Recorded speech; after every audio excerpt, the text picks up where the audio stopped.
Hello, everyone. Nice meeting you again. Last time we talked about compassion is from God, and He wants us to have a compassion one another.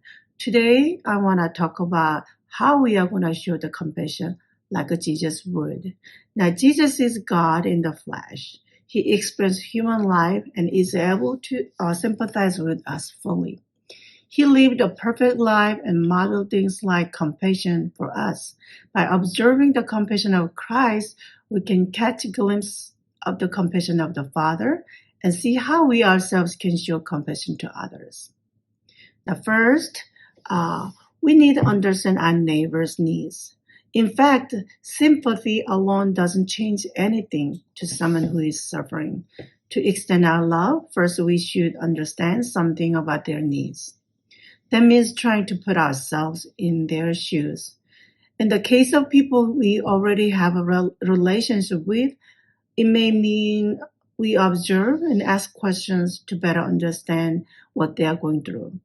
In a more general sense, we may need to educate ourselves about a group whose needs or circumstances may be different from ours. Now, let's look at the Bible, what it says about how we are going to show the compassion to others. Philippians 2:4-5, it says, let each one of you look out not only for his own interest, but also for the interest of others. Now, God is telling us we need to put interest of others. Once we understand our neighbor's pain, we do what it can do easy or to somehow lighten the burden. This is where empathy is transformed into compassion. True compassion requires both sympathy and positive actions. Now, 1 John 3:18, it says, Dear children, let us not love with words or speech, but with actions and in truth. Now, what does that mean with actions in truth? Now, Jesus shows us a good example about how to show compassion in actions and in truth. The New Testament provides a standard of compassion through his well-known parables. His compassion was often directed toward complete strangers, and that he willingly associated with and helped the people whom the religious leaders of the day looked down on. While we may not have the power to perform the miracles, Jesus' example makes it clear that we should be able to help others in whatever way in our own power. Sometimes that means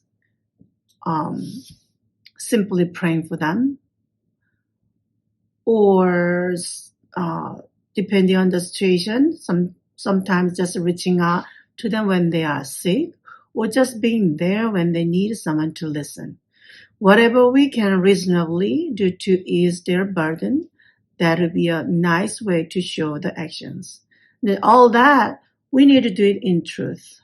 Now, there's no fake about compassion. It needs to come from your own heart. Jesus tells the parable of the lost sheep to show that the kingdom of God is accessible to all, even those who were sinners or strayed from God's path. However, our compassion is not to be limited to the lost. We are commanded to have compassion on all people, but especially those who belong to household of faith, and more especially to those who are poor and powerless among us. Now, let's look at the Bible verse, what it says. Galatians 6:10, it says, Therefore, as we have opportunity, let us do good to all people, especially to those who belong to the family of believers. Now, as of believers, we have duty to just help one another and show the compassion. All, whatever it takes to help their burden easy. Now, also Matthew 22:37-39 said, You shall love the Lord your God with all your heart and with all your soul and with all your mind. This is the first and great commandment, And the second is like it. You shall love your neighbor as yourself. Now, love your neighbors as yourself. That's what Jesus showed us, how to show our compassion to others. Now, God has loved you, so you must love one another. By this, everyone will know that you are his disciples. Without it, we are nothing but clanging cymbals. Thank you.